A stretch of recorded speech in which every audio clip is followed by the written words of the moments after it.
이슈 털어주는 남자 김종배입니다.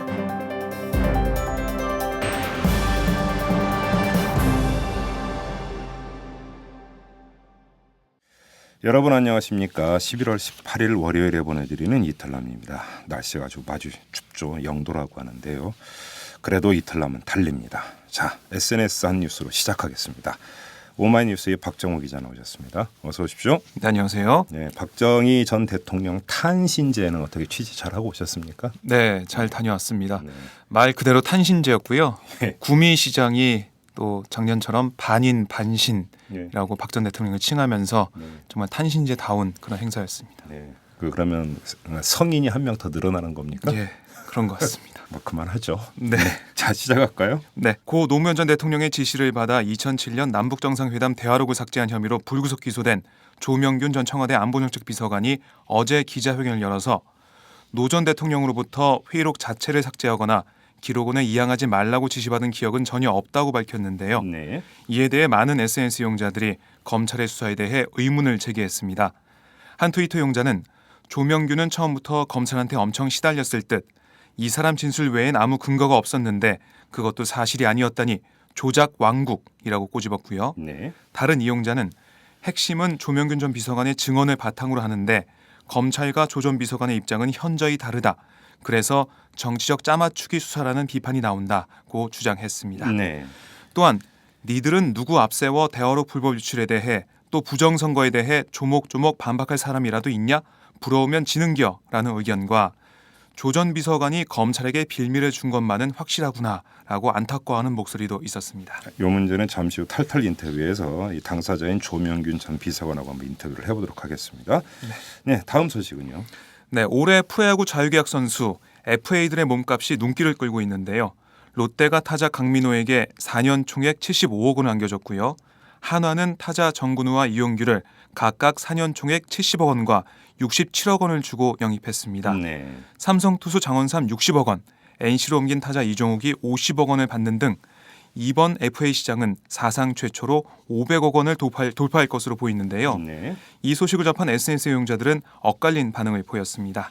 한 트위터 이용자는 최근 로또 1등 당첨금은 20억 원가량 된다고 프로야구 FA 거물들은 4년에 70억에서 80억 원을 받는다는 소식을 들으며 마시는 소주 한 잔이 제법 쓰다. 날씨는 점점 추워지고 있다고 썼고요. 네. 다른 이용자는 이번에 FA 대박을 터뜨린 선수들 본인들은 좋겠지만 뭔가 미래 잠재력을 그만큼 깎아먹었다는 생각이 들기도 합니다. 나머지 선수들이 집단 사기 저하를 일으킬 수도 있죠. 라고 지적했습니다. 네. 반면 요즘 한국 프로야구 FA 시장에서 활기찬 이적 움직임이 리그 평준화에 매우 긍정적이라 본다. 선수들이 새 팀에서 잘해줬으면 좋겠다는 주장도 있었습니다. 네, 뭐 이제 이 금액이 워낙 어마어마하다 네. 보니까 우리들의 살림살이하고는 거리가 너무 멀어서 일각에서 좀 이런 반응을 나오는 것 같은데 뭐 이건 또 이제 또 한편에서는 뭐 프로 아니냐 그리고 네. 어차피 잠깐 아니냐 뭐 퇴직금도 없다 네. 뭐 이렇게 이제 주장하는 사람들도 있기 때문에 어떻게 되는지는 모르겠습니다만 네, 다음 소식은요. 현호수 경제부총리가 지난 14일 공공기관장과의 조창 간담회에서 공공기관의 파티는 끝났다며 강도 높은 개혁을 시사했는데요. 네. 하지만 많은 SNS 이용자들이 시정 가능성에 대해 물음표를 던지고 있습니다. 한 트위터 이용자는 정말 그럴까? 생색내기용 언론 선전용으로 보여진다. 방만한 경영은 계속될 것이다. 국민 세금으로 놀겠지라고 지적했고요. 네. 다른 이용자는 전부 정부에서 망가뜨리고 사원들에게 뒤집어 씌우네. 낙하산이라 보내지 말든가라고 주장했습니다.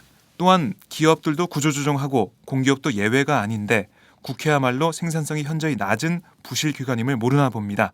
민생 내팽개치는 국회의원이나 모두 무노동, 무임금 적용해야죠. 라는 의견도 보였습니다. 역대 정권치고 정권 초기에 공기업 개혁하겠다고 얘기 안 한 정권 제 기억 속에는 없습니다. 네, 저도 그렇습니다. 이명박 정권만 하더라도 공기업 선진화였나요? 네, 그렇죠? 그런 걸 추진했었죠. 네. 그 선진화의 근데 요체가 뭐냐면 4대강 사업 비용 네, 그냥 떠넘기기 아니었습니까? 그렇습니다. 네, 알겠습니다. 수고하셨습니다. 네, 고맙습니다. 분노와 절망의 시대, 우울증 치료제가 필요하세요? 정치 때문에 시민들이 웃는 그런 세상을 바라세요? 변화하는 서울과 서울 시민의 삶. 정치가 즐거울 수 있다는 희망의 증거를 만나보세요. 오연호가 묻고 박원순이 답하다. 정치의 즐거움 오마이북.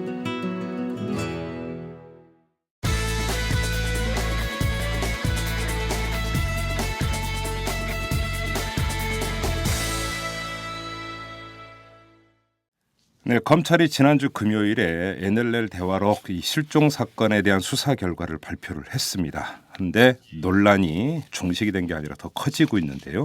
자, 오늘은 이 문제를 좀 집중적으로 털어보도록 하겠습니다. 인터뷰할 분은 조명균 전 청와대 안보정책 비서관입니다. 전화 연결하도록 하겠습니다. 여보세요. 예, 안녕하십니까. 조명균입니다. 네네, 안녕하세요. 네. 그동안 계속 언론에 의해서 조명균 전 비서관께서 키를 쥐고 있다 이렇게 이제 계속 규정이 예. 됐는데 예. 계속 지금 검찰에 몇 번 이렇게 검찰에서 몇 번 조사를 받으셨죠? 제가 7월 이후에 몇 차례 검찰에 나가서 네. 진술을 했습니다. 예, 그래요. 자, 하나하나 좀 짚어보도록 하겠습니다. 가장 궁금한 건데요. 예. 노무현 전 대통령이 삭제를 지시한 바가 전혀 없습니까? 예. 제가 뭐 전체적으로 제 기억에 한계는 좀 있습니다만, 네, 노무현 대통령으로부터 이지원의 뭐 파일을 삭제하라든가, 네, 이관을 하지 말아라든가, 예. 그런 구체적인 지시를 받은 바는 없다. 이렇게 말씀드릴 수 그러면 있습니다. 이 관련해서 노무현 전 대통령이 지시를 내렸던 내용은 어떤 거였습니까?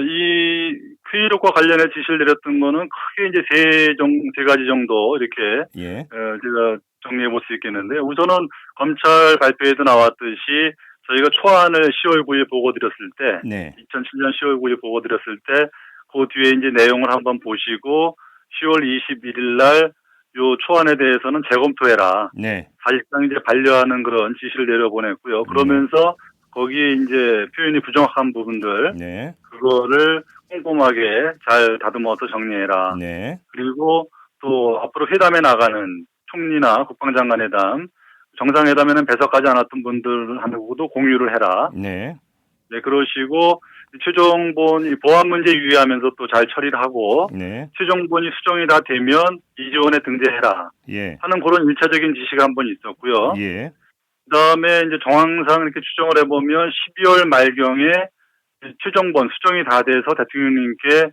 어떤 계기에 구두로 이렇게 좀 보고를 드렸던 것 같아요. 네, 최종본이 다 됐습니다. 그때 이제 지시하신 것이 대통령님께서 그 최종본을 국가정보원에 보내서 국가정보원에서 이거를 관리하면서 다음 대통령이 필요하실 때 참고할 수 있도록 해라 네, 하는 그런 지시가 있었고요. 그 다음에 그 지시하고 함께 했는지 좀 시차를 두고 했는지 뭐 정확치는 않습니다만, 이제 저희 정권 교체기에 이제 아무래도 청와대에 중요한 문서 같은 것들이 뭐 분실되거나 유출되거나 하는 그런 보안 문제 같은 것들이 있을 수 있기 때문에 네, 그런 것의 보안에 유의해서 앞에 이제 10월 21일 그 지시에도 그런 언급이 잠깐 있습니다만 보안에 좀 유의해서 네, 청와대에 불필요한 자료 같은 거는 남겨두지 마라. 예, 예, 그런 차원의 지시가 있었습니다. 근데 그런 지시가 있었지 뭐 구체적으로 이지원에서 회의록 파일을 삭제해라 또는 이관하지 마라 이런 지시는 전혀 없었던 것이죠. 지금 검찰이 공개한 2008년 2월 14일자 이 비서관께서 작성했던 메모 보고 이 전문을 보면은 예, 회의록의 보안성을 감안해서 안보실장과 상의하여 이지원의 문서관리 카드에서는 삭제했다 이런 내용이 기술이 예. 되어 있거든요. 이게 예, 그러니까 지금 그 비서관께서 말씀하셨던 노무현 전 대통령의 세 번째 지시에 따른 보고라고 읽으면 되는 겁니까? 예, 그렇게 보여집니다. 예. 아, 그 초안에 대해서 예, 그 이지원에서 회의록 자체를 뭐 다 네, 삭제하라는 그런 취지가 그런 뜻이 전혀 아니고, 예, 예, 초안이라고 하는 거는 앞에서도 말씀드린 것처럼 대통령이 사실상 재검토 지시, 그러니까 반려한 것이거든요. 다시 만들어라. 네, 다시 만든 걸 다시 올려라 이렇게 했기 때문에, 예. 예, 초안을 계속해서 거기에 보존하거나 이관할 필요성이 없었던 것이죠. 예, 그래서 그거를 이제 문서관리 카드에서 삭제하는 그런 조치를 했다는 그런 걸 저희가 말씀드린 거죠. 자, 10월 9일에 초안이 작성이 됐고, 그래서 예. 노무현 전 대통령이 이제 이걸 봤고요. 그래서 예, 그러니까 그 일부 이제 그 정밀하게 다듬어라는 지시가 내려졌고, 예, 그리고 나서 최종본이 작성이 된 것 아니겠습니까? 예, 예. 자, 최종본도 노무현 전 대통령이 봤습니까?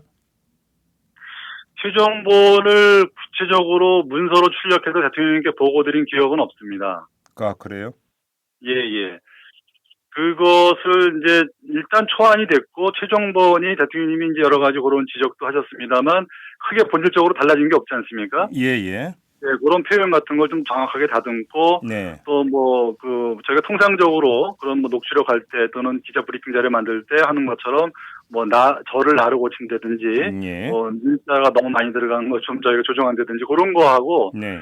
또 그 대화에 여러분이 이제 말씀을 하시다 보니까 뭐 A라는 분이 말씀하신 게 B가 말씀하신 거로 돼 있는 경우라든가 네네. 등등 그런 것들을 이제 수정한 정도입니다. 아, 그래요? 그래서 굳이 뭐 그 뒤에 또 대통령님께서 이제 저희가 다른 남북회담 대책 보고하러 들어가고 이렇게 할 때도 뭐 가끔씩 이제 이런 문제를 언급을 했기 때문에 네.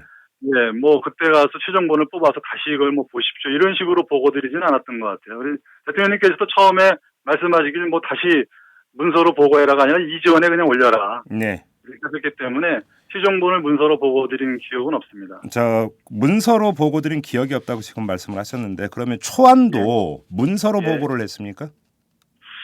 초안은 제가 문서로 그러니까 처음에 이제 보셔야 되니까 한번 쭉 처음에는 한번 보셔야 되니까 저는 오히려 제가 이제 이번에 검찰에서 국가기록원에 확인한 결과로 처음에 2조 원에 이렇게 보고가 됐다 하는 것이 10월 달에 이제 확인이 됐습니다만 저는 한참 동안 처음에는 그냥 문서로만 보고한 줄 알았어요. 그런 줄 알았는데 보니까 처음에도 2조 원으로 보고를 했고 그리고 문서도 같이 보고한 걸로 그때 당시 부속실에 있는 분들도 이렇게 확인을 하고 있습니다. 그래요.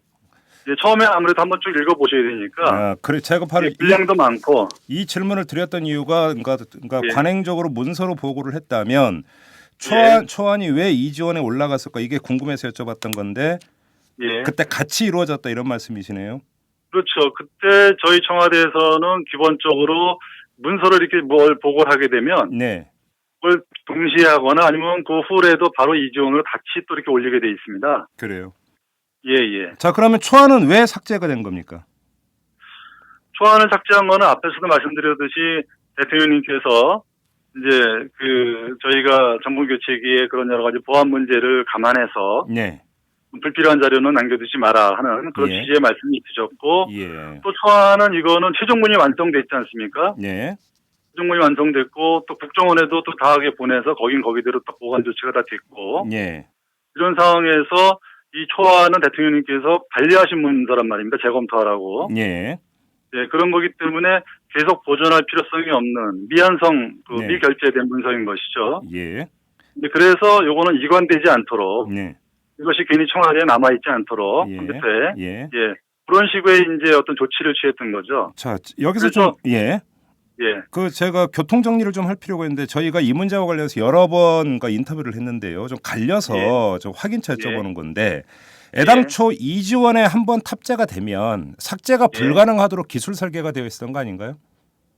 그거는 기술적인 부분에서 저도 제가 자세하게 설명드리기는 어려운데요. 제가 또 이번에 하면서 이제 그 관련되는 분들 설명도 듣고 파악한 거로는 삭제라고 하는 것이 보통 저희가 삭제라는 표현을 저희들이 모르니까 쓰는데 그 삭제라고 하는 게 통째로 거기서 지워버리는 게 아니고 이게 이제 나중에 이걸 어떤 사람이 보려고 하면 그 어떤 검색어를 쳤을 때 뜨게 하는 그렇게 되지 않도록 표제부만 없애는 거랍니다. 아, 리스트만 없애는 건가요? 그러니까? 리스트인지 뭔지 어떤 표제부라는 표현을 쓰던데 제가 그런 기술적인 차이까지는 잘 모르기 때문에 그런 설명까지 제가 확인해 드릴 수는 없습니다만 어쨌든 통째로 그걸 없애는 방식이 아니고 표제부만 삭제를 해서 이것이 다른 사람들이 불필요하게 이 문서를 다시 불러내서 보고하는 그런 것들이 안 되도록 하는 그런 조치라 그럽니다. 알겠습니다. 그러면 근데 그걸 저는 잘 모르니까 그냥 뭐 나중에 메모 보고할 때 문서관리 카드에 삭제했다라고 해서 저는 그냥 표현을 썼는데 실제로는 그런 게 아니라는 것이죠. 자, 그럼 여기서 궁금한 게 이건데요. 애당초 이지원에 탑재를 했다라는 것은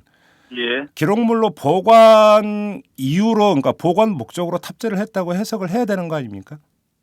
그게 이제 완전히 그때 됐다. 이거로 그냥 끝났다. 그러면 이지원에 뭐 바로 해서 이관 되겠죠. 그 자체가 이제 완전히 결제가 되고 완전히 뭐 이거로 끝났다면 당연히 그렇게 돼야 되겠죠. 아니 그러니까 좀 제가 여쭤보는 것은 그러면 이전에 청와대에서 예. 이 초안이라고 하는 게 꼭 대화록만 있는 건 아니지 않겠습니까?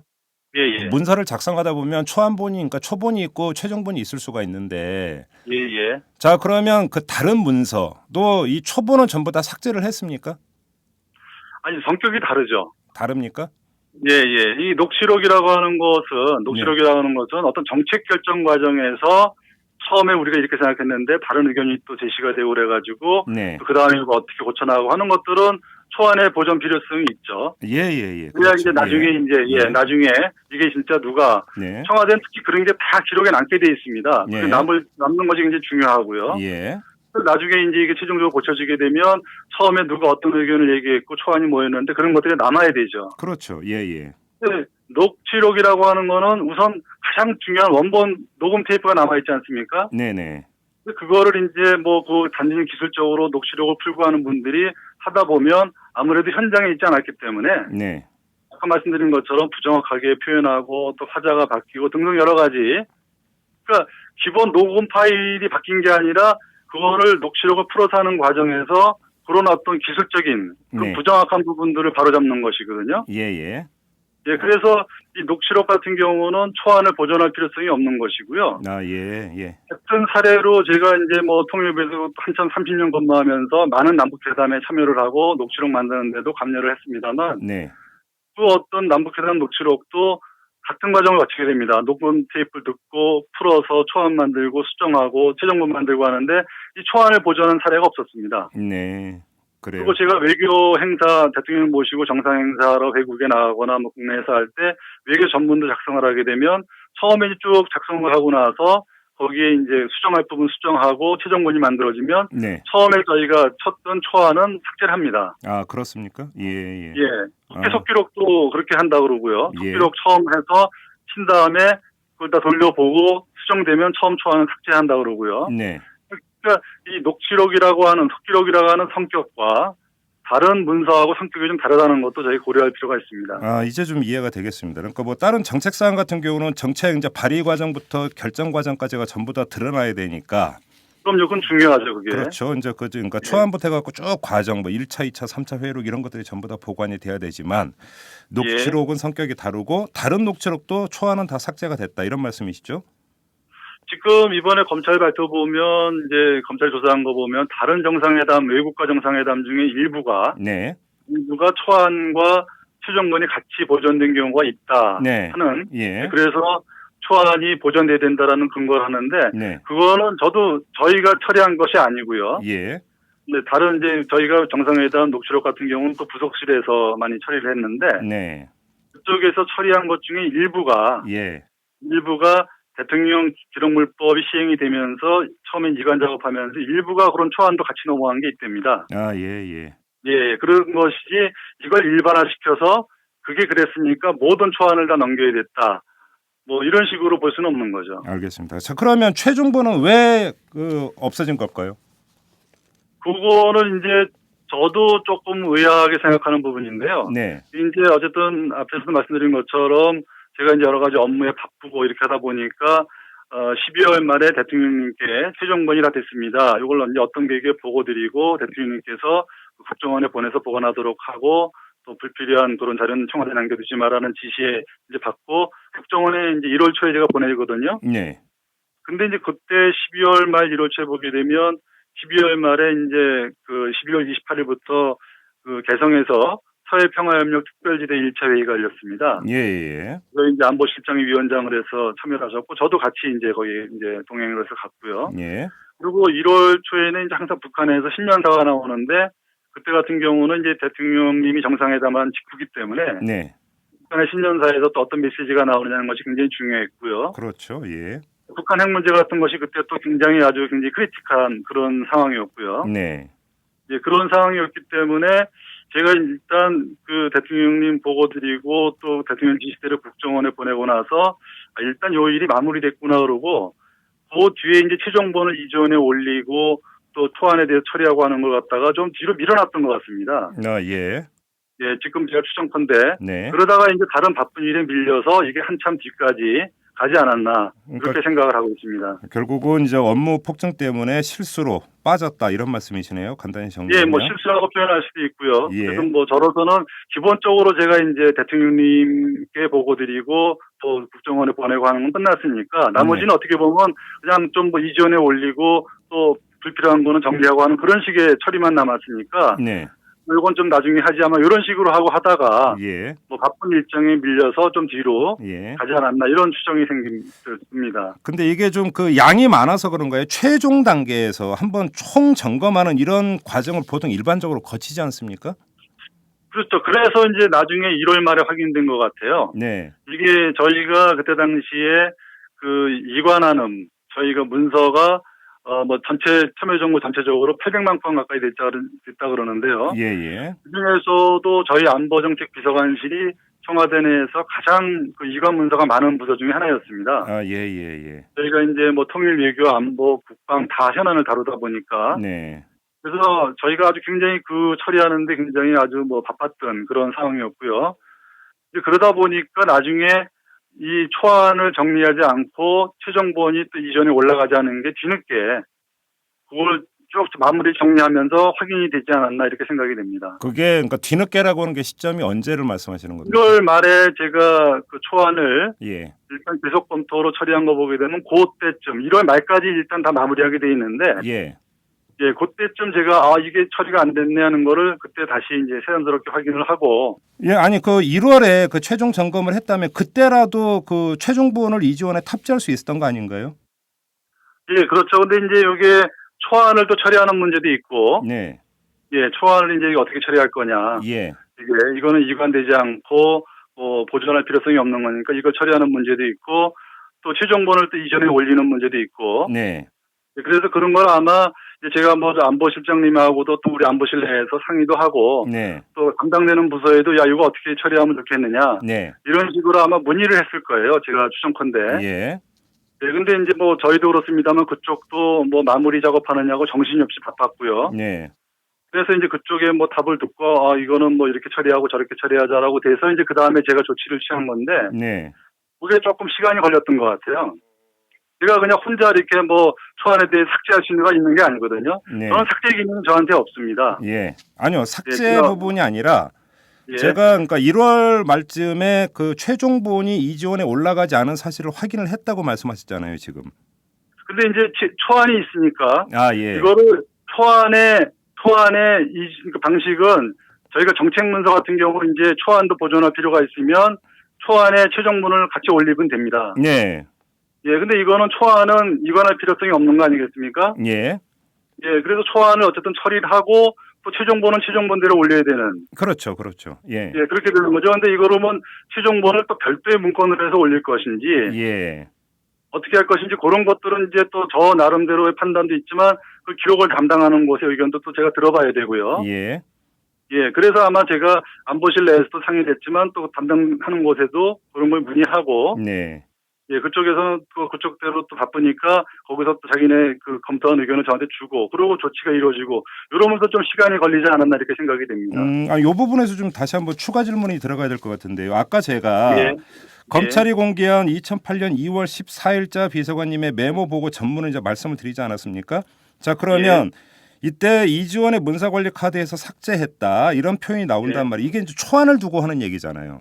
그렇죠? 그렇습니다. 자, 그러면 초안을 삭제하는 과정과 최종본을 올리는 과정이 어차피 같이 가야 되는 거잖아요. 상식적으로는.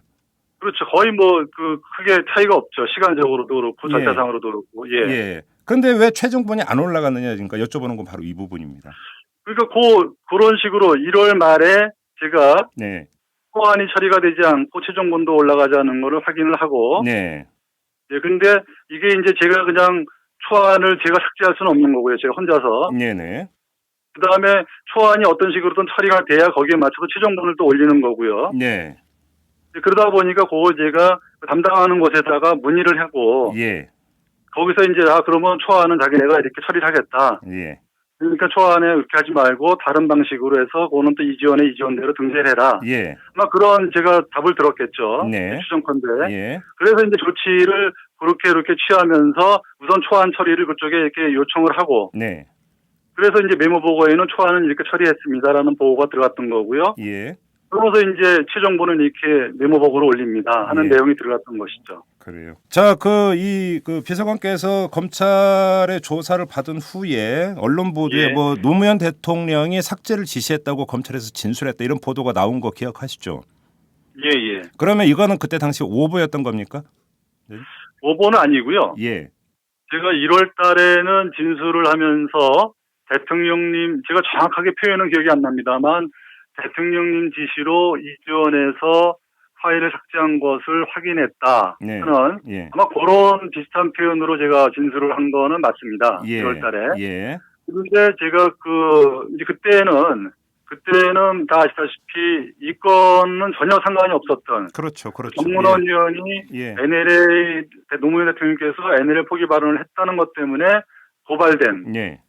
그거에 대해서 제가 참고인으로 나가서 예. 이제 진술을 할 텐데 그때 근데 좀 이상하게 검사가 이 부분을 상당히 많이 물었어요. 아, 예. 그러면서 국가기록원에 이건 안 된 거 아니냐 뭐 이런 취지로 계속 질문을 하길래 네. 제가 그때 당시에 뭐 이런 거에 대해서 전혀 이게 쟁점이 아니고 네. 뭐 기억도 잘 안 나고 준비도 안 된 상태에서 그냥 앞에 쭉 길게 제가 말씀드렸던 여러 가지 그런 배경을 다 생략하고 예. 초안이다 아니다 뭐 대통령 지시는 뭐였는데 뭐 그런 설명 없이 예. 그냥 대통령 지시로 이지원에서 파일을 삭제한 것을 확인했다는 그런 식으로 이제 제가 네. 그냥 설명을 했던 것 같아요. 예. 그래서 나중에 제가 7월달 이후에 다시 진술을 하면서 1월달 진술은 제가 말씀드린 것처럼 기억이 잘 안 나는 상황에서 예. 부정확한 기억을 가지고 제가 좀 잘못 진술한 것이다. 네. 예. 그런 식으로 해서 제가 분명히 설명을 했습니다. 예. 1월달에. 예. 예. 그랬던 것이죠. 알겠습니다. 자, 그 비서관께서는 지금 불구속 기소가 되셨죠? 예. 그 검찰의 이런 사법 처리 부당하다고 판단하십니까? 저는 좀 이해가 할 수가 없습니다. 지금 이제 이 대화론 문제가 어쨌든 국민적 관심사가 되고 여러 가지 돼서 네. 여러분들께 뭐 그런 점에 대해서는 당시 담당했던 입장에서 또 저로서도 또 좀 송구스러운 마음도 있고 어쨌든 간에 네. 이관되지 않고 하는 그런 거에 대해서 그렇습니다만 저희가 그때 이거 할 때 이거를 뭐 고의적으로 은폐할 아무런 동기도 없고 이유도 없고 네. 또 그런 생각조차 전혀 하지 않았고요. 예. 뭐 봉화이 지원에 보내기 위해서 미간하고 그런 것조차는 아예 봉화이 지원 이런 걸 몰랐으니까 저희는 일반 직원들은. 예. 그리고 제가 또 검찰에서 1월 달에 그렇게 좀 잘못된 진술을 했지만 그 후에는 그때 그 진술은 잘못된 거라고 여러 차례 언급했음에도 불구하고 네. 어쨌든 이를 엮어서 이렇게 고의성이 있는 은폐였고 내가 이렇게 진술을 또 일관되게 했고 해서 기소가 된 거에 대해서 좀 납득할 수가 없죠. 아, 그래요. 지금 그러니까 이 고의로 삭제했다라는 그 검찰의 기소 내용과 관련해서 물증은 전혀 없는 거죠. 간단히 정리를 하면. 글쎄 뭐 제가 검찰에서 뭘 갖고 있는지를 다 알 수가 없기 때문에 네. 뭐 그런 거에 대해서 제가 이렇게 뭐 할 수는 없겠습니다만 아니 고의로 삭제하지는 않았는데 물증이 있을 수가 있겠습니까? 그러니까 이게 물증이라고 하는 게 뭐 그 관련 물증도 아니죠. 그러니까 관련자 진술 외에 뭐 다른 게 지금 나올 수가 없는 제가 건데. 1월 달에 진술한 거 외에 예. 다른 게 저는 있다고 하면 그거는 좀 그걸 이해할 수 없겠는데 왜냐하면 여러 차례 말씀드렸듯이 저희가 그때는 전혀 이걸 생각지도 않았던 일이고 네. 뭐 다들 아시다시피 이번에 검찰의 발표로 나타났지만 그 회의록을 수정한 걸 이렇게 보더라도 고의로 은폐하거나 할 아무런 이유가 없지 않습니까? 네네네. 혹시 그러면 검찰에서 조사를 받는 과정에서 아까 말씀을 하셨잖아요. 이 네. 남북 정상회담 말고 다른 건 관련해서 녹취록이 있을 때 초안은 삭제를 하고 최종본만 남겨두는 경우가 많았다 이렇게 말씀을 하셨잖아요. 예, 그런 얘기도 다 했죠. 그러면 그런 사례를 이렇게 제시를 하면 이게 그러니까 뭐 정리가 되는 문제 아닌가요, 사실?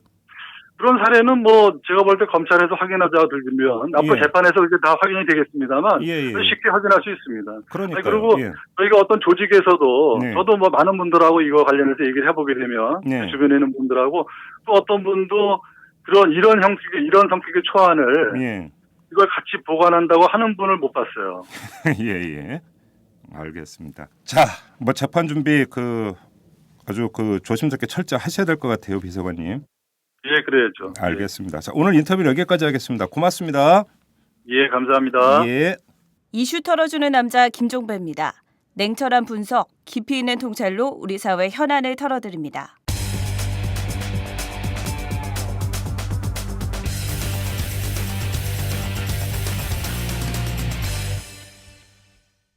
김종대의 돈, 권력, 군사 시간입니다. 자, 그 주인공이신 김종대 편장 모셨습니다. 어서 오십시오. 네, 안녕하세요. 네, 날씨가 많이 추워졌습니다. 어우, 추워요. 그러게 오늘 영도라고 하던데. 예. 쌀쌀합니다. 자, 오늘 어떤 얘기를 시작을 할까요? 예, 그러니까 이번 주 금요일이 22일인데 네. 그 케네디 암살 50주년이 됐습니다. 예. 예, 뭐 특집 방송도 나오고 책도 새로 나오고 있고 네.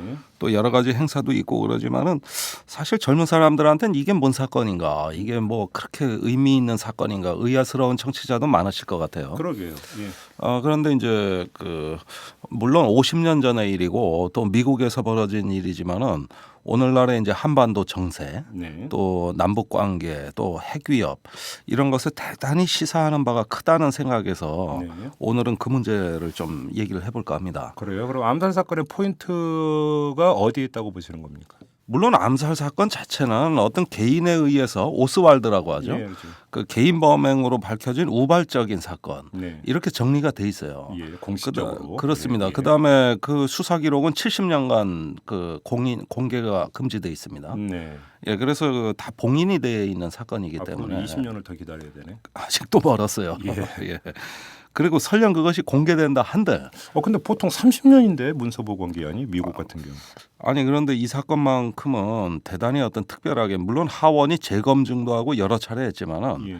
어떤 미국 사회가 이걸로 인한 어떤 혼란을 대단히 우려한 것 같아요. 예. 물론 그 뒤에도 많은 저작들이 쏟아져 나왔고 사실은 지금 이 순간에도 계속 재규명되고 있다고 봐야 돼요. 의혹은 계속되고 있죠, 사실은. 그렇습니다. 암살 네. 배경에 대해서. 그렇습니다. 예. 근데 이제 그 암살 50주년이라는 그 해라는 어떤 특정한 사건에만 초점을 맞추지 말고 네.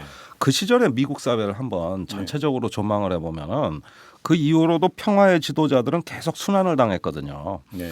그 동생이죠 로버트 케네디가 5년 후에 또 암살을 당합니다. 그렇죠. 예. 예, 그때가 이제 68년 4월 4일이에요. 예. 그 다음에 2달 후에 마르틴 루터 킹 목사가 또 암살을 당하죠. 예, 그러면서 이제 80년대 존 레넌 암살 사건까지. 예, 존 레넌까지 갑니까? 예, 그 1980년이에요. 예.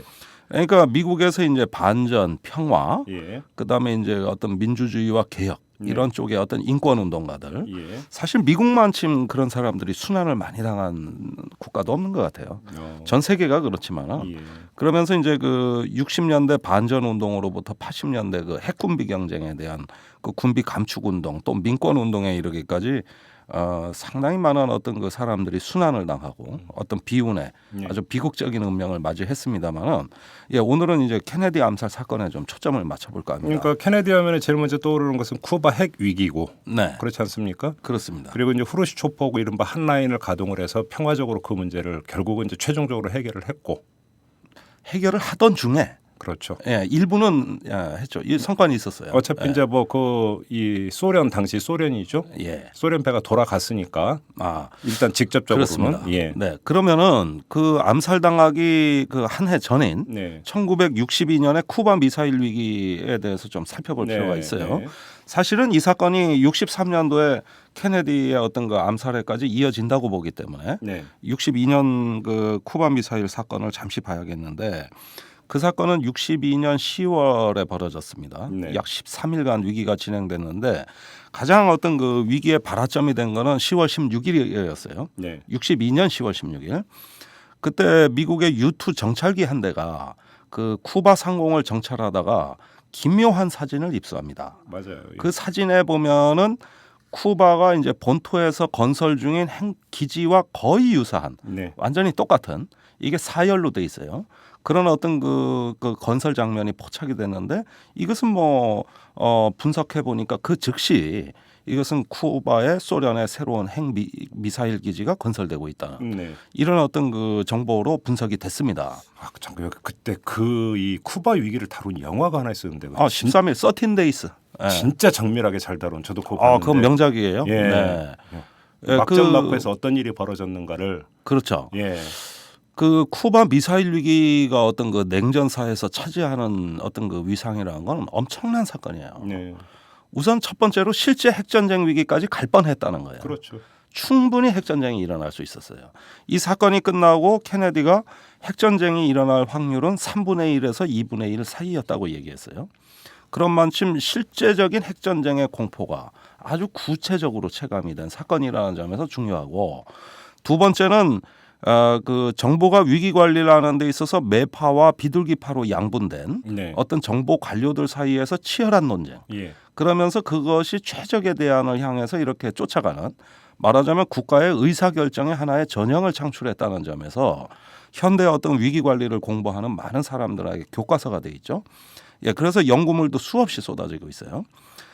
그러면서 이제 또한 이 위기를 극복하고 난 이후에 미소 관계가 이제 그 새로운 국면에 진입했다는 데서 또 하나의 의미를 찾을 수 있겠습니다. 그게 바로 오늘 얘기하려는 케네디 암살의 어떤 전후 사정인데, 63년 1월에 케네디가 그 유엔 총회 연설에서 이렇게 말했습니다. 인류가 전쟁을 끝장내지 않으면 전쟁이 인류를 끝장낼 것이다.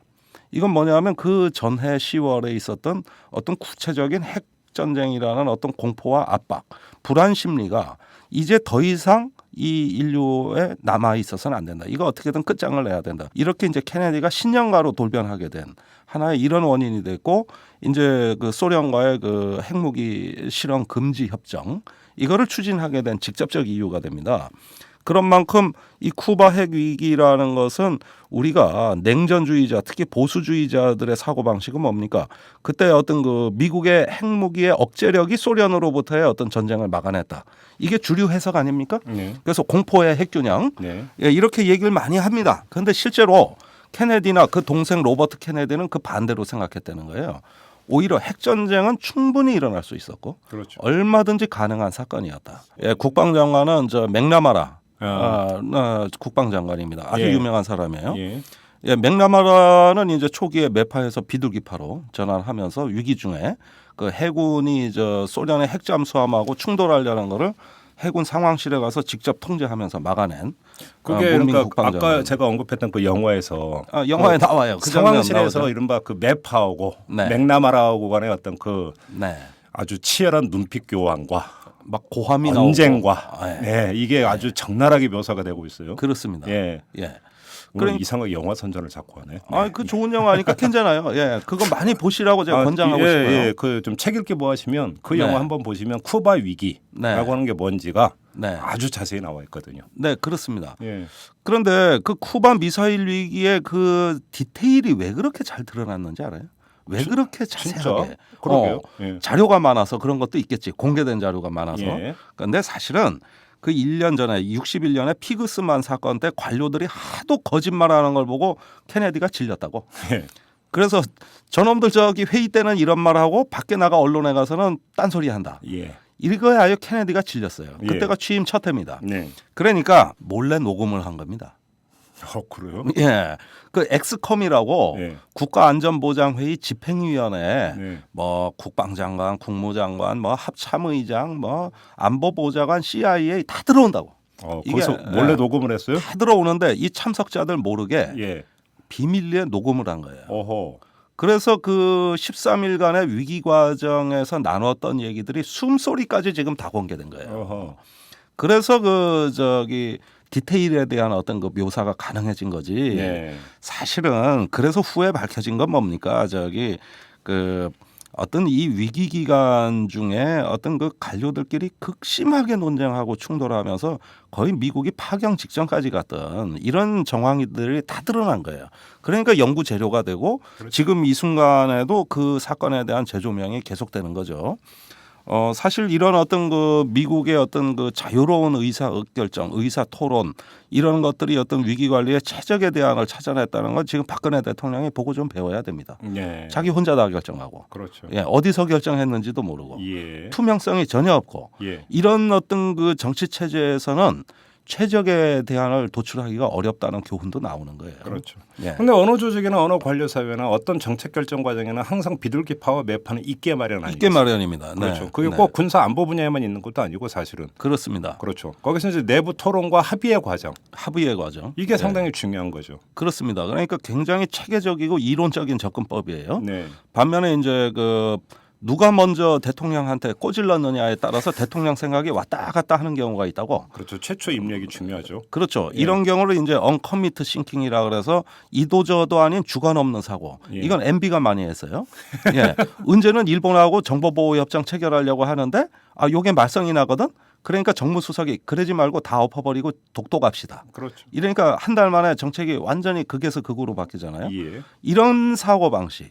이거는 이제 누가 입력했느냐에 따라서 이것도 시스템적 사고가 아니에요. 그러니까 주관 바로 없는 사고. 거기서 아주 중요한 얘기가 나오는데 그 네. 시스템에 의한 그 행정과 네. 네. 사조직에 의한 행정 네. 이 갖는 그러니까 이 두 가지를 비교를 했을 때 그것이 최종적으로 국정에 어떤 영향을 미치는가는 네. 사실은 대단히 중대한 이야기거든요. 이게. 그렇습니다. 만약에 지도자가 완전 무결하다면 네. 어떤 가장 뛰어난 어떤 자질을 가진 사람이 지도자가 됐다면 어느 정도 사조직에 의한 통치가 효율적일 수도 있어요. 근데 그런 사람이 어디 있어요? 그런데 그 지도력에 흠결이 있다면 예. 만약에 무언가 보완이 필요하다면 그때 말을 하는 게 시스템입니다. 그렇죠. 예, 이럴 때는 어떤 그 체계와 시스템, 네. 어떤 그 절차가 중요해지는데 이 시스템적인 사고라는 거는 모든 대안을 다 테이블 위에 올려놓는다는 뜻입니다. 거기서 고른다는 거예요. 네. 이거를 시스템적인 사고라고 해요. 네. 그러는데 이제 주관 없는 사고를 한다든가 또는 사조직에 의한 어떤 비체계적인 사고를 하는 사람들은 모든 대안을 테이블 위에 올려놓을 수가 없습니다. 자기의 어떤 입맛에 맞는 또는 자기의 측근이 누가 실세가 얘기했느냐에 따라 가지고 결정이 바뀌는 거죠. 그렇죠. 이게 잘 되면은 괜찮은데 만에 하나라도 실수가 있었거나 네. 잘못된 정보가 작용을 했다면은 그 어떤 치명적인 효과는 수습이 곤란한 상황이 됩니다. 네. 그런 것들이 이제 우리가 이 보수 정권에 대해서 특히 우려하는 사항 중에 하나라고 볼 수 있겠어요. 그래요. 그러니까 이런 그 MB 정권에서 영포 라인이 뭐니 뭐 여러 가지가 있었죠. 많았죠. 그렇죠. 네. 자, 그러면 그 지금 정권은 네. 기춘대원군에 의해서 다 좌지우지되고 있는 겁니까? 미국은 정치형 얘기긴 합니다만. 그러니까 누가 하는지 모르는 정권이죠. 이 정권은 어느 날 분명히 정책이 이랬거든. 네. 북한하고 대화한다 그랬거든요. 예. 다음 날 아니래거든. 예. 또 그 반대도 있었어요. 예. 통일부 장관이 북한의 원칙적인 대화를 천명했는데 그 다음 날 청와대에서 통일부 장관은 말을 뒤집어 엎어버리고 아니다. 대화 맞다. 국장급 내보내라. 그래 국장급 내보내서 그럼 또 잘해보려고 그러니까 이번엔 장관급 회담이 격이 안 맞는다고 또 깨버리는데 예. 계속 통일부하고 청와대하고 손발이 안 맞죠. 예. 그건 뭐냐면 통일부가 청와대 의중을 모르는 겁니다. 예. 모르는 건 뭡니까? 누가 하는지 모르고 예. 언제 바뀔지 모르고 불안하죠. 이런 게 바로 이제 시스템이 결여된 정권. 그런데 시스템에 의한 국정이라고 하는 것에는 전제가 있죠. 뭐냐면 토론과 합의의 시스템이 각 작동이 되기 위해서는 의견이 다를 수 있고 다르다라고 하는 것이 전제가 돼야 되는 거고 네. 안에 국정 담당자들 안에 비둘기파가 있고 매파가 있다. 공존하고 있다. 네. 이게 전제가 돼야 되는 것 아니겠습니까? 그렇습니다. 네. 그런데 자 그러면 박근혜 정권은 근데 이게 어느 한쪽으로 쏠려 있다. 이러면 뭐 토론과 합의가 아니라 의기투합과 일사천리로 가는 거 아닙니까? 그 시스템이 잘못 작동하는 방식인데 그걸 집단 사고라 그래요. 그러니까요. 예, 그러니까 우리 경우에는 육사 출신들이 거의 다 어떤 포스트를 장악하고 네, 있잖아요. 네, 네. 이럴 경우에는 사고 방식이 동질화된다는 겁니다. 그렇죠. 그러면서 이제 어떤 반론을 제기하기가 힘들어요. 물론 반론을 제기하는 악마의 대변자가 있긴 있습니다. 회의 중에도. 네. 그런데 자기가 이제 소수 의견으로 이렇게 내몰리고 압박을 당할 수 있고 네. 또 괜히 어떤 인기 없는 발언으로 불이익이 예상되기 때문에 못하죠. 그러면 이제 입을 닫게 되죠. 닫게 되죠. 사람인 이상. 예. 그렇습니다. 그런데 예. 케네디 경우에는 그 쿠바 미사일 13일의 위기 기간 중에 혹시 자기가 있으면은 관료들이 어떤 자유롭게 발언을 못할까봐 심지어 자리를 비켜주기도 합니다. 어허. 예, 그러고 일부러 선거 유세장으로 가버려요. 예. 이거는 케네디가 그 유세장에 가고 싶어서가 아니라 이게 어떤 잘못하면 1년 전에 피그스만 사건에서처럼 오류에 빠질 수 있다. 누구도 좀 대안을 다 내놔라. 네. 이렇게 하는 건데 노무현 대통령 때도 제가 비슷한 장면을 본 적이 있어요. 합참의장이 그 국가안전보장회의 위원이 아니라고. 배석자라고 배석자. 아 그래요? 예, 원래는 발언권이 없었어요. 예. 근데 노 대통령 때는 발언을 시켰다고요. 예. 근데 뭔 회의가 끝나는데 자꾸 번번이 합참의장이 아무 말이 없는 거거든. 그러니까 김종환 합참의장인데 그때 예. 노 대통령이 꼭 회의 때 말 없는 사람이 나중에 가서 딴소리 한다. 합참의장이 의견 얘기해라. 예. 이러니까 머뭇머뭇거리고 못하더라는 거야. 그런데 끝나고 나서 그렇게 반드시 의견을 물어본 이유를 이렇게 풀이합니다. 나중에 가서 딴소리하면 그때 내가 말하라고 기회 안 줬냐? 예. 충분히 의견을 개진할 기회를 주었다. 예. 이렇게 또 대통령의 하나의 어떤 방어막이 생기는 거예요. 예. 그래서 대통령은 설득하는 권력이지 지배하는 권력이 아니거든요. 현대 사회에서는. 예. 이랬을 때 이제 케네디의 어떤 리더십이 가장 빛을 발하는 건 역시 쿠바 미사일 위기인데 이 사건이 암살과 이어지게 된 계기는 이제 63년부터 케네디가 보였던 아주 특이한 행보에서 시작이 됐어요. 예. 그게 아까 말씀드렸듯이 이제 소련과의 그 핵실험 금지 협정 이것을 통해 가지고 더 나아가서는 어떤 소련하고 관계 자체를 바꾸려고 했습니다. 네. 이게 이제 그해 63년 6월에 아메리칸 대학에서의 연설입니다. 아주 기념비적인 연설이고 지금도 동영상에 많이 떠 있어요. 이런 거 한번 좀 영어 공부도 하실 겸 예. 한번 보시라고 제가 권유를 하고 싶어요. 혹시 한글 자막은 없나요? 한글 자막이요? 예. 그건 아직 못 찾았는데. 그러니까 한 몇 번을 다시 들어야 조금 들려. 예, 예. 그런데 그 연설은 교과서예요. 예. 케네디 시대에도 어떤 관료들의 그 어떤 압박으로부터 케네디가 항상 자기 의지대로 정책 결정을 못했습니다. 네. 그럴 때 케네디의 무기는 뭐냐면 대중연설이었어요. 네. 대중연설을 통해서 국민적인 어떤 공감을 얻어서 거꾸로 관료를 압박해버리는 그렇죠. 예, 이런 식의 어떤 그 통치수를 케네디는 대단히 선호했고 그건 또 케네디가 가진 독특한 매력이자 하나의 자기의 무기이기도 했습니다. 그걸 이제 나중에 이제 소련에서 고르바초프가 많이 써먹었죠. 고르바초프가. 그렇죠. 그러니까 고르바초프 만약에 케네디가 살아서 자기 정책을 더 구체화했다면 그게 바로 고르바초프의 그 개혁 개방에 나오는 그 일방적 군축 이 평화 노선하고 거의 흡사해요. 네. 예. 그런 면에서 이제 케네디의 죽음이 그래서 아쉬움이 큰 건데 네. 사실은 그 케네디의 아메리칸 대학 연설은 케네디가 대중을 설득하기 위해서 별로 지명도도 없는 대학에 그 졸업식 일정을 백악관에서 거꾸로 파악해가지고 예. 일부러 거기 가겠다고 연락을 해서 성사된 겁니다. 근데 아메리칸 대학 저도 처음 들어보는데. 예. 그래, 그렇지 우리 주변에도 별로 없다고. 예. 예, 거기 나온 사람들 그죠? 예. 예. 그러니까 별로 거기에는 대통령이 가서 연설한 적도 없거든. 예. 그런데 구태여 이제 거기를 했던 건 급했던 거예요. 다른 대학은 그러니까 졸업식 일정이 아직 없었나 보군요. 아직 없었는지 어쨌는지. 예. 예. 그래가지고 이걸 또 방송에 내보내야 되고 하니까 급했어요. 네. 그래가지고 찾아낸 겁니다. 어허. 그래서 거리로 가겠다. 예. 이러니까 대학에서는 이게 웬 떡이야. 뭐 이랬겠지, 그죠? 그러겠죠. 예. 갔어. 예. 거기에서 미국인들 심지어 소련까지도 놀랄 만한 네. 어떤 아주 확고한 평화에 대한 철학들이 마구마구 쏟아져 나오기 시작을 합니다. 예. 예를 들면 그 첫 번째는 뭐냐면 소련하고 이제 한 라인을 더 강화하고 모든 협의 채널을 강화해서 우리가 어떤 그 신뢰 관계를 형성하겠다는 내용인데 남북 관계도 비슷해요. 처음에는 이제 군사 한 라인 만들고 여러 가지 뭐 장관급, 총리급 뭐 많이 만들지 않습니까? 고위급 회담 만들고 네. 어떤 이런 식의 어떤 대화의 기본 틀을 우선 제안을 했고요. 두 번째는 이제 그 핵실험 금지 조약인데 요거는 이 연설 직후에 실제로 성사가 됩니다. 네. 그런데 모든 종류의 핵실험을 금지한 게 아니라 지하 핵실험은 빼버려요. 왜요? 이건 이제 미국의 매파의 강력한 반발이 절충이 된 건데, 일종의 타협이군요. 예, 이제 핵 군비 경쟁 세력들이라고 할 수 있겠어요. 미국 정부 전체가 그랬지 뭐. 미국 정부 전체가 케네디 한 명만 빼고는 다 저 핵으로 소련을 제압해야 된다는. 그때 미국의 그 강경 매파 텍사스 그룹인가 뭔가 있잖아요. 텍사스가 거기 원래 물이 센 데거든 거기가. 그러니까. 예. 예. 조지고 부시는 조지 부시도 텍사스 그렇죠. 출신이고. 그런데 그 미국 내 그때 이 연설에 국무부까지 기습을 당했다고 얘기할 정도였으니까. 어허. 그러니까 매파는 고사하고 비둘기파들까지도 놀랄 만한 네. 연설 내용이 쏟아져 나온 겁니다. 예. 그런데 이제 그때 그 저기 전략공군 사령관 커티스 르메이 장군이라고 있었고 그 후임자 그 토마스 파워 장군. 장군 이름답죠. 파워 장군 그죠?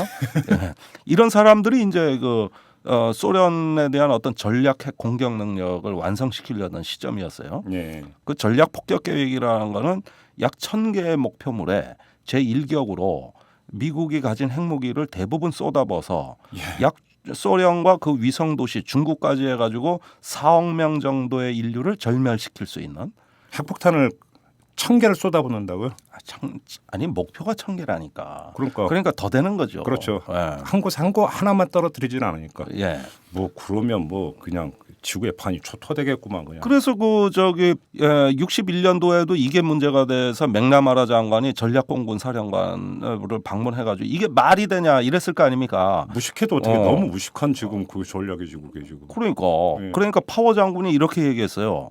아니 장관님 핵전쟁이 일어나서 미국이 2명 살아남고 소련이 1명 살아남으면 미국이 이긴 겁니다. 그럼 전쟁은 이겨야 될 거 아닙니까? 예. 이렇게 하면서 벅벅 우겼다고. 네. 이게 점점 더 나가기 시작했던 거예요. 그러니까 어떻게든 끝장내야 된다. 네. 예, 그래서 핵실험 금지 조약에서 뭐 유감스럽게도 지하 핵실험이 빠졌지만 이것 때문에 또 매파가 난리를 쳤어요. 예. 그때까지 미소가 공중 핵실험을 약 한 330회 정도 했습니다. 어허. 예, 공중 핵실험. 아 그랬어요? 네. 그러면 그 방사능 낙진이랑 이런 것은 그때까지는 그 방사능에 대한 어떤 피해가 다 알려지지도 않았어요. 거기서 전자파가 나와가지고 마비한다는 것도 그 후에 알았어요. 그렇죠. 네. 그때만 해도 디지털화가 되기 전이긴 하겠네요. 네. 아니 지금 이 순간도 마찬가지입니다. 우리가 갖고 있는 가장 위험한 사고 중에 한 가지를 제가 말씀드리면은 인류가 플루토늄에 대해서 잘 알고 있다고 믿는 겁니다. 우리가 플루토늄의 성질을 3%를 몰라요. 나머지 97%의 성질을 아직 모르고 있습니다. 3%만 안다. 3%만 알아요. 예. 지금 플루토늄이 1g이면 100만 명 폐암을 일으켜요. 그 정도의 맹독성이라는 거 잘 압니다. 그다음에 불안정한 물질이에요. 그런데 그것 말고 이 플루토늄이 진짜 어떤 성질을 갖고 있는지는 우리가 다 실험을 못 해봤다고. 그렇지. 대단히 위험한 사고 방식입니다. 플루토늄에 대해서 알고 있다. 그 시절에도 핵무기가 뭔지 모르는 부분이 많았어요. 그럼에도 불구하고 무섭다는 건 알았어요. 예. 그러니까 이 연설에서 이제 소련과의 핵무기 감축 협상도 제안을 합니다. 여차하면 끝내겠다는 겁니다. 그리고 마지막으로 미국인들의 사고를 바꾼 가장 중요한 대목이 나오는데 우리가 소련은 교화될 수 없는 세력이라고 했다. 그래가지고 이 불안은 불가피한 거라고 생각을 했지만 그 교화될 수 없다고 얘기하는 우리 측 내면도 성찰해야 되겠다. 네.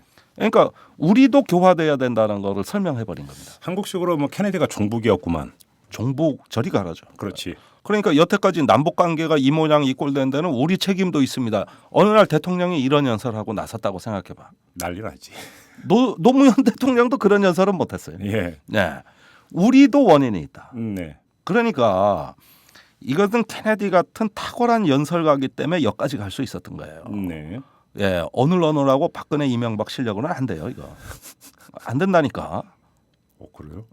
오늘 시정 연설 한 다음에 예. 이 방송 나갈 때쯤이면 아마 방송이 나와 있을 거예요. 그렇겠죠. 예, 그런 정도의 감동이 있었는가? 네. 제가 청취자 여러분들께 묻습니다. 예. 저는 아직 방송 그 연설 못 들었지만 예. 그런 연설 아닙니다. 현상 유지 연설이에요. 예. 예, 무언가 놀랍고 아름다운 세계로 가자고 하는 얘기가 아니고 지금 세계가 제일 좋다.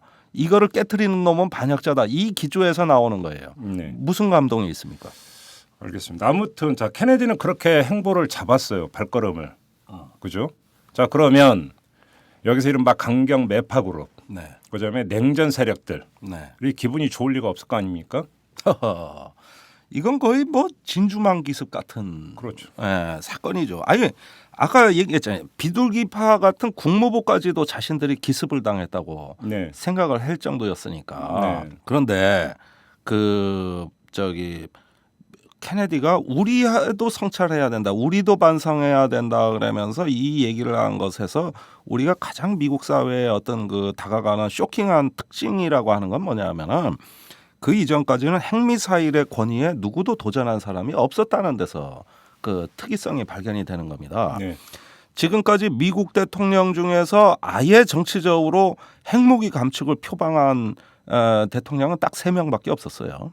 그 1번이 케네디, 2번이 카터 대통령, 3번째가 오바마 대통령.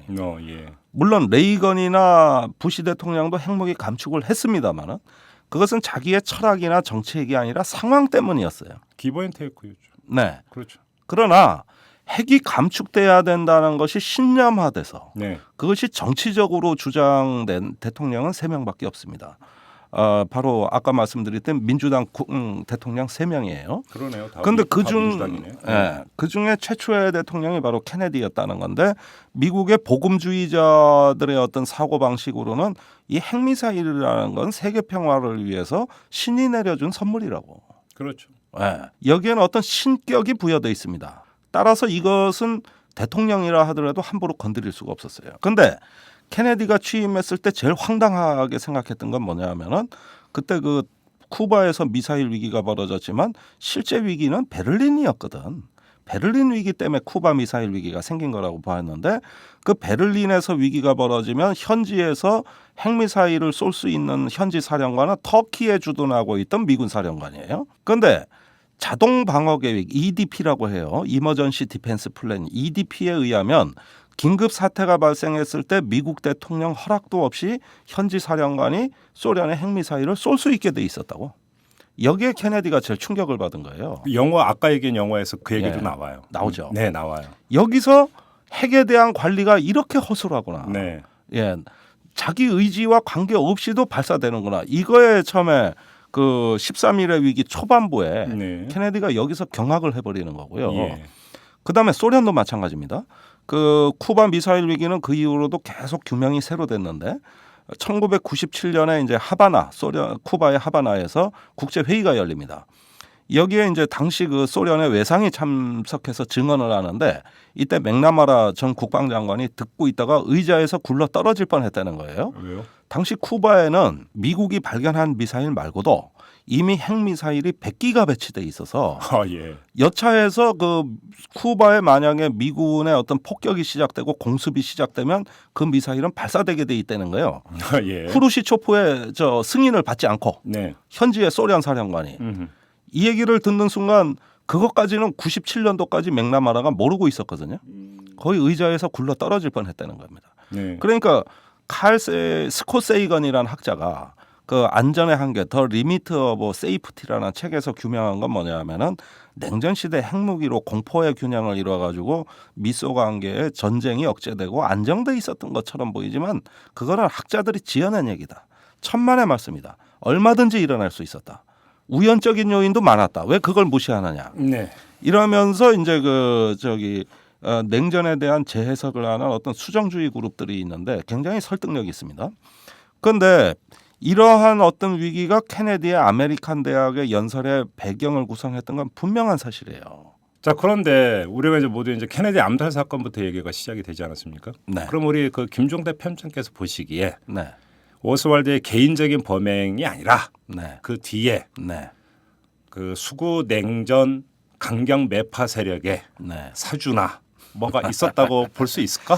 또 그 좀 음모론적인 사고인데 물론 제가 수사 기록을 못 봤잖아요. 뭐 제가 그 미국의 주요 암살 사건에서 제일 특이하게 보는 게 하나 있어요. 뭔데요? 대부분 아주 보잘것없는 개인이 그처럼 엄청난 일을 저질렀다고 다 정리가 돼 있다는 사실이에요. 그렇죠, 맞아요.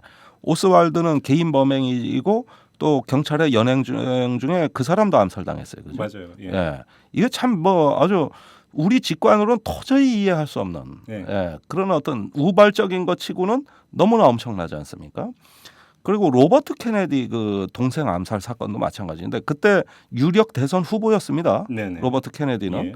그리고 형의 유지를 이어가려고 했는데 어떻게 거짓말처럼 똑같이 암살당했냐? 그건 이란의 이란계 미국인인데 미국의 이스라엘 정책에 불만을 품고 우발적으로 저지른 뭐 불황하고 신경쇠약이고 말을 횡설수설하고 근데 이스라엘 정책에는 또 불만을 가졌다 그러는 고상한 또 어떤 철학도 있고 그러면서 결국 개인 범행으로 됐어요. 그다음에 그 마르틴 루터 킹이나 존 레넌이나 암살자들 다 비슷합니다. 불황하라고 돼 있습니다. 그러니까 제가 참 미국 사회에 대해 가지고 기이하게 느끼는 건 뭐냐면 무슨 불황아, 알코올 중독자, 신경쇠약자 이런 사람들이 어느 날 권총 환자를 구해서 가까이 가가지고 그냥 죽였다. 별 이유도 없어. 별 이유도 없이 그냥 죽였다는 거예요. 그냥. 이게 미국 사회의 암살 사건에 예외 없이 나타나는 아주 그 특이한 측면인데 그런데 그렇다고 해서 배후에 어떤 세력이 있다 그러면은 이건 또 뭡니까? 이건 미국의 어떤 헌정 체제가 뿌리채 흔들리는 국기문란 사건에다가 거기에 외국 세력까지 있다 그러면 이거는 세계 정세가 바뀌는 거 아닙니까? 네. 그러니까 그렇게 또 발표하기도 어렵지도 않았는가 이런 생각도 들고 그 불황자한테 누가 최면을 걸었을까? 뭐 어차피 20년 뒤에 문서가 공개된다고 밝혀진다라는 보장도 없는데 없어요. 그렇죠, 사실. 예, 예. 아무튼 근데 제가 이제 말씀하다 보니까 여기서 약간 새길로 빠져서 궁금한 게 두 명의 케너디와 킹 목사까지는 이해를 하겠는데 존 레논도 같은 범죄 사건으로 묶어야 되는 겁니까? 아 그렇죠. 존 레넌이 막판에 그 했던 거는 반전 운동이었잖아요. 네, 맞아요. 그러면서 미국의 지도층 그 냉전 세력을 신랄하게 까버렸잖아요. 그래서 그 이매진이라는 노래 있죠. 네. 그 노래 가사 보십시오. 국경도 없고 종교도 없는 세상에서 세계를 함께 나눠요. 네. 그러면서 아주 구슬프게 그 진행되는 그게 미국 역사상 명곡 팝송에 항상 5위권에 들어가는 노래입니다. 이제 팝의 영역까지. 내가 뭐 안 돌아다니는 데가 어디 있었네. 그러니까 이런 것들에서 어떤 그 저기 뭐냐 나중에 그걸 충격을 주기 위해서 누드로 인터뷰를 하고 막 그랬어요. 아 기억나요. 예. 예. 이제 그러면서 이제 그 어떤 그런 길로 갔죠. 자, 미국의 어쩌면 이상주의자들이라고 얘기를 할 수도 있습니다만은 그 이상이 한순간에 공기 중에서 사라졌을 때 네. 저격을 당했을 때 깊은 슬픔에 젖어가지고 예. 유례 없는 추모의 열기와 이런 것들이 있는데 결국은 이런 흐름이 어떤 그 90년대 와가지고 이제 미소 냉전의 와해로 저는 연결이 된 하나의 씨앗이 됐다고 봅니다. 근데 여기서 지금 이제 추출해야 될 얘기가 이제 크게 두 가지가 있는 것 같은데요. 하나는 케네디가 이제 대통령일 때 보여줬던 아주 중요한 국정 의지에 대한 결정 과정에 있어서의 시스템, 네. 그죠? 네.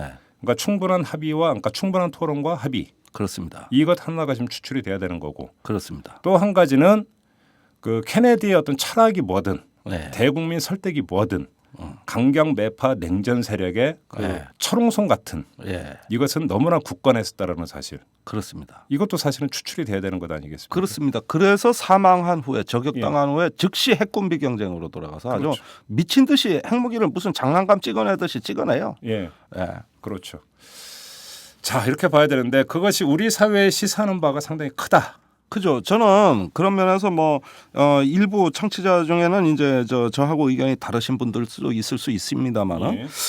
제가 이제 청와대 근무할 때나 이후에도 곰곰이 생각을 해보면은 어떤 젊은 리더십으로서 그런 합의와 대국민 설득을 중시했던 건 역시 노무현 대통령 때라고 봐요. 예. 물론 많은 오류가 있었습니다. 예. 그리고 케네디 대통령도 사실 재선이 된다는 보장은 없었어요. 네. 그 추잡한 이제 여성 스캔들이라든가 뭐 여러 가지 예. 이런 것들 뭐 미숙함 그죠? 예. 마릴린 먼로도 아마 등장을 하더라고요. 아 마를린 먼로 등장하는데 예. 실제로 케네디가 나중에 차버렸죠. 예, 그게 마를린 먼로의 사망 사건의 하나라는 설도 있어요. 예, 이제 우리 거기까지 가지 시민경- 맙시다. 아, 그럴까? 예, 그게 더 재밌는데? 사실 그게 더. 아니 난 그 얘기, 난 그거 뭐 네. 나중에 합시다. 네. 예. 그 나중에 그 별 외판으로 한번 하죠 그거는. 아, 그럽시다. 네. 네, 네. 마를린 먼로 왜 죽었는가? 예, 케네디와의 관계는. 예. 요것도 많이 나왔어요. 다큐멘터리로. 제클린 케네디도 그럼 이제 등장을 해야 되고. 예. 예, 아무튼. 예. 예, 그래서 예. 그런 어떤 그 대중적 인기라는 건 국민을 설득하는 수단으로 한쪽에 남겨놓고 네. 그러면서 어떤 정부 자체를 민주적으로 운영하고자 개혁했던 네. 이런 시도입니다. 물론 케네디도 실패했고 노무현도 실패했고 많은 사람들이 실패한 방식이죠. 아주 위험한 방식이죠. 예. 예, 그럼에도 불구하고 그러한 이상과 꿈이 남아서 그분들의 사후에도 하나의 이것이 어떤 그 따라 배울 수 있는 어떤 전범이 됐던 거는 우리 다음 세대 이 젊은 층들에게 네. 저는 시사하는 바가 대단히 크다. 그런 만큼 우리 사회 소중한 자산이다. 네. 이걸 강조하고 싶습니다. 그러니까 좀 정리를 하면 그 케네디의 어떤 그 시스템이 네. 있지만 그 맞은편에는 그거보다 더 철통 같은 카르텔 카르텔. 넘어서 트러스트가 네. 있다. 바위같이 버티고 있다. 그렇죠. 예. 참 그것을 결국은 케네디도 그렇게 자기가 철학화해가지고 추진하려고 했지만 네. 결과적으로는 뚫지를 못한 거고 그렇습니다. 그렇지 않습니까? 예. 예. 자, 그럼 우리 사회에 철통같이 지금 버티고 있는 철벽은 뭘까? 예. 뭐 다 알겠죠, 사실은. 아니 뭐 다 알죠. 여기는 뭐 더 심하니까. 네. 예. 여긴 뭐 더 교과서 같은. 만약에 예. 그 케네디가 아메리칸 대학 가서 했던 그런 연설을 만약에 우리나라에서 누가 한다. 예. 어떤 반응이 나올까요? 탄핵 시도 나오겠죠. 예. 안보를 팔아먹었다고. 예. 지금 보수 세력이 뭐라 그러냐? 예. 저 NLL 논쟁을 계속 1년 넘게 끄는 이유가 바로 저건데 네. 조선조 이래 지난 5,000년 역사에서 유일한 반역자는 노무현 하나래. NLL 양보하려고 했다고. 아 그래요? 지금도 그렇게 얘기하고 있어요. 그럼 나라 팔아먹은 울사오족은 뭐야 그러면? 그러니까 예. 그 반열이라더라고. 그래요? 그러니까 예. 이 사고 방식들에 의하면은 예. 저기 그 매파의 사고 방식 중에 하나는 뭐냐면은 저 어떤 교화될 수 없는 적과 예. 어떤 그 가까이 손을 잡았다는 거는 예. 어떤 그 반역자 예. 내지는 어떤 용서받지 못할 죄 네. 이런 식의 어떤 개념입니다. 사실 누가 이 나라를 이렇게 위험하게 만들고 누가 반역을 했는가? 자기들이 한 거예요. 네. 예.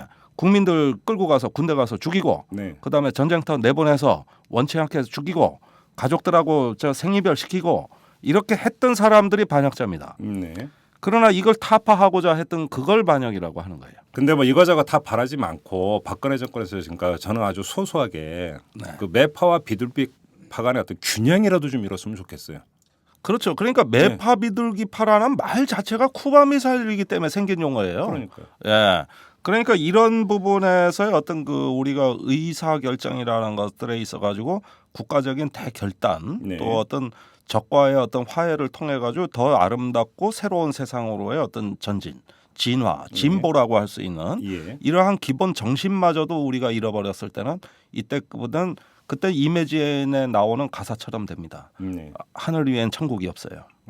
이렇게 되는 겁니다. 알겠습니다. 네, 오늘 멋있는 말씀 많이 하시네요.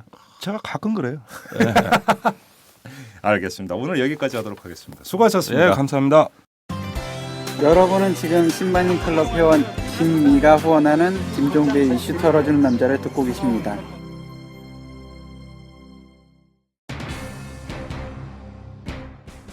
네, 날씨가 매우 춥습니다. 저 같은 경우도 감기에 걸려서 며칠 호되게 고생을 했는데요. 여러분들 건강 잘 챙기시기 바라겠습니다. 자, 오늘 여기서 물러가고 저는 내일 다시 찾아뵙겠습니다. 여러분 고맙습니다.